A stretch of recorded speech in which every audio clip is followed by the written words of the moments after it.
Good day, my name is KEEFtalk.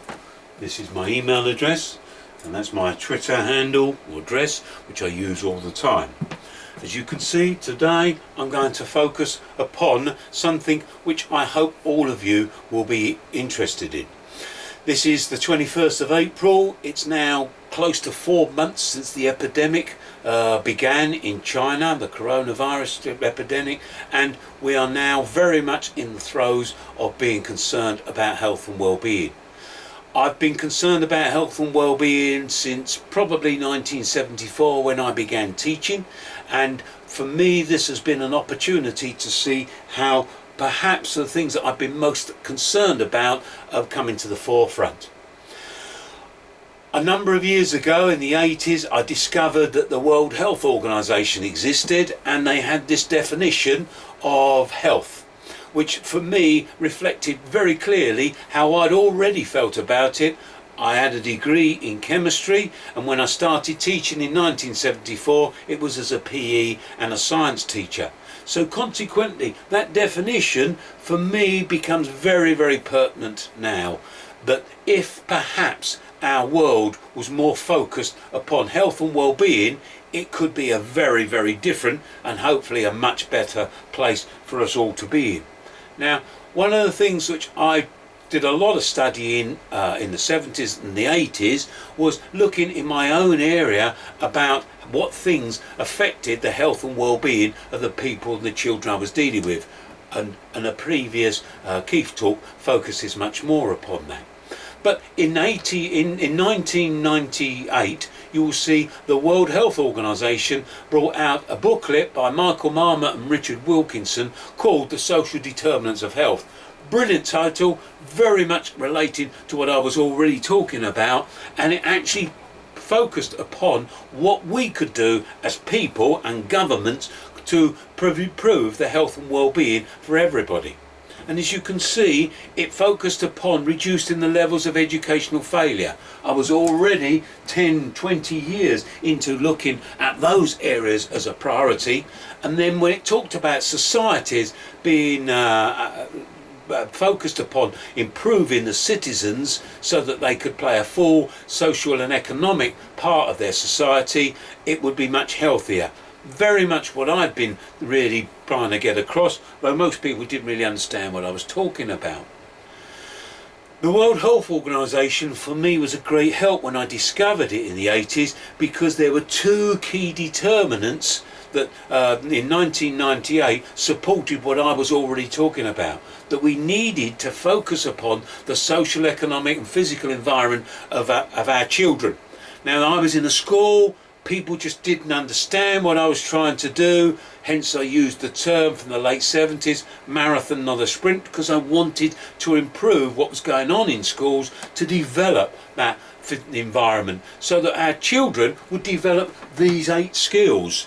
Now, they refer to them as their individual characteristics and behaviours. I prefer abilities and skills, but I don't really mind so long as people understand what it is we're talking about. Consequently, what I would consider people to think about now is that if we had these two things as the priority in every society in the world, then think of some of the differences. First of all, the government would focus much more upon health equality. At the moment we have a huge disparity, and perhaps in the future that's reduced and therefore health improves. Our politicians presently are being judged on very, shall I say, spurious, questionable, dubious characteristics, skills, whatever it might be. But if this was our priority, then how they address this in their constituencies and across the globe, then that would be how they would be measured. You'll see in other countries that's already taken place. And that's why well-being ought to be the key measure, because that's what matters most.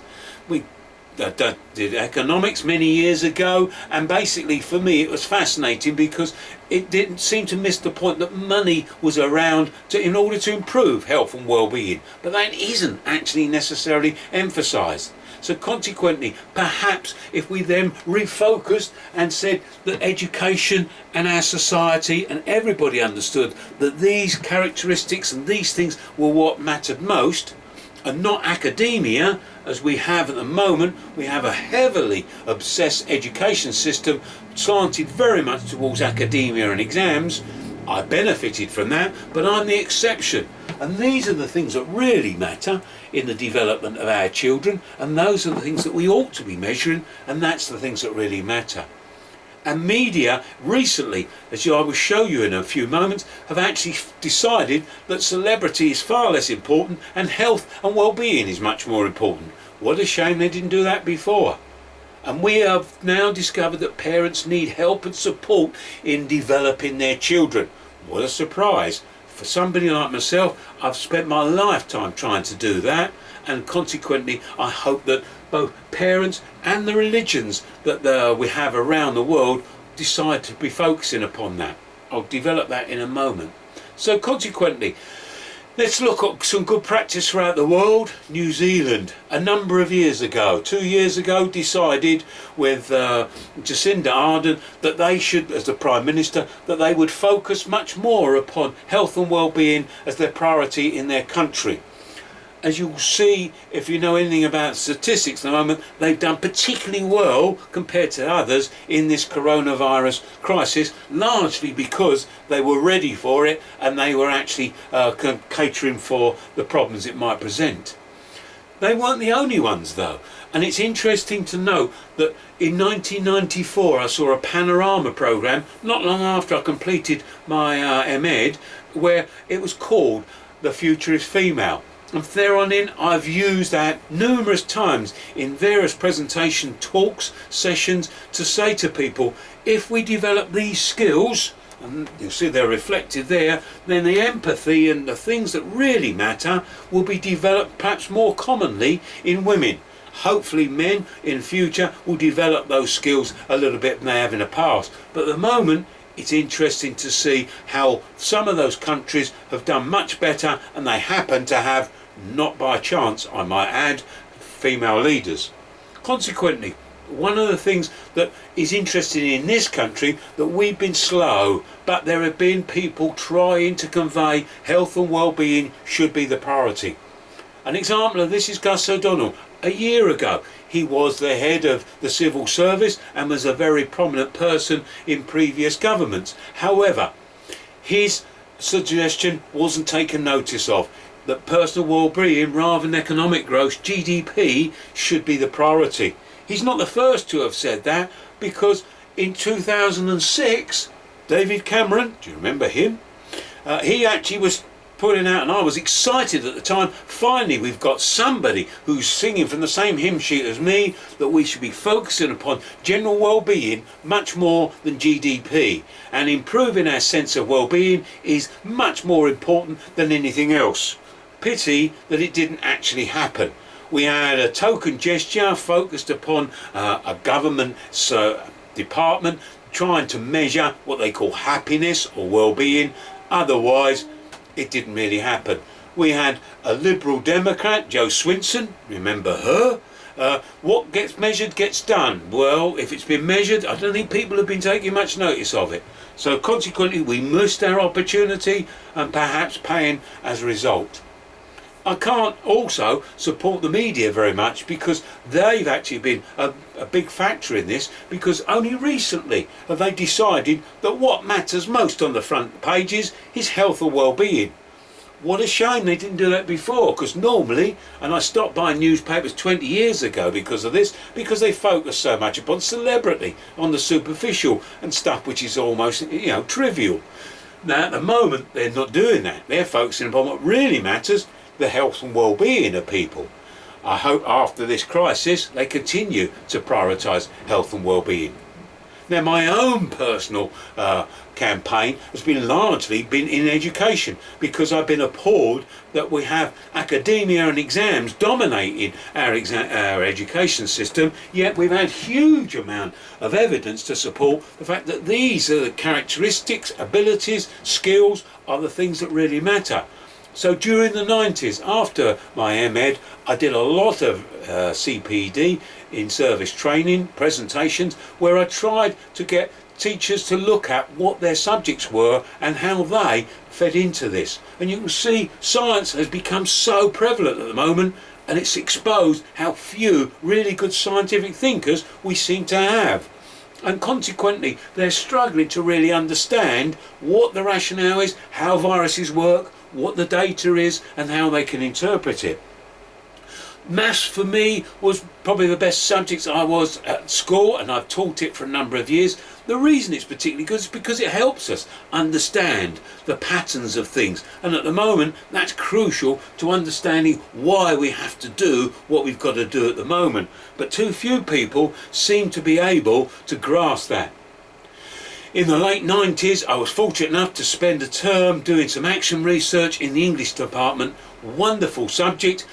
But they focused too much upon spelling, punctuation and grammar in the exam, whereas the brilliant part of the subject was of course the diversity of people, the developing the empathy, and the stuff that we've just been talking about is so prevalent in the good leaders throughout the world. And unfortunately we don't measure that, so therefore English seems to be sidelined into another area. History has become, again, another important subject, because this pandemic is not the first we've ever had.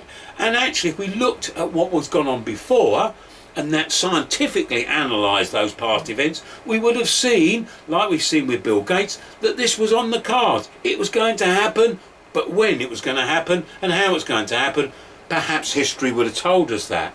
And of course, that's why geography is so useful. Because if we now consider health and well-being as the major purpose behind geography, we will begin to understand how over different places they've actually developed in different ways, particularly in Scandinavia, where they've developed an area where health and well-being is a much greater priority than it is in the UK or the USA. For me, one of the important things in the past as being a PE teacher has been trying to say to people, look, it's a brilliant subject if we focus upon developing these eight skill areas. Music, again, brilliant. Art, drama, cookery, all these subjects, wonderful creative subjects, but unfortunately, because they aren't really examined, measured in a way that they should be in terms of the development of those 8 skills, they've been sidelined. The thing that I have tried to help parents with for a long time, and goodness knows how many parents evenings I've actually conducted talks and workshops for, I've tried to convey to people, if you want to really help your children, focus upon developing these 8 skills, and you will see that the ones who are successful, they have good health and well-being, and they have these characteristics. These are the behaviours that you'll see from them. When these things don't happen, it will be because these things are not being developed, and we have to focus upon them. And health and well-being would be the priority for all parents, and it isn't done at the moment. When I was growing up in the 50s, I was fortunate enough to go to a youth club just down the road, which was held in a church. Although I'm not particularly religious, never have been, I've always thought that certain religions, and the one that I was dealing with, gave me a good insight into humanity and some of these 8 skills that we're dealing with here. So for me, it has always been a great influence on health and well-being, and it's no coincidence that in recent times we've not had the conflict between the religions that we've had in the past. Probably because they're all now focusing upon how their religion can help health and well-being. What a shame that that wasn't the priority before. Perhaps it will be in the future. So to finish, imagine, I wish John Lennon was here to see and listen to this talk and help me, because he was really trying to convey something similar to this. I'm sure he would agree that if health and well-being was the priority, then it would be a much better world. And perhaps Louis Armstrong could come along with me and sing "What a Wonderful World It Would Be." But he's not here, he died many years ago. Anyway, I hope you found that of use to you. The next one I'll try to focus upon how education can help with health and well-being. Thank you.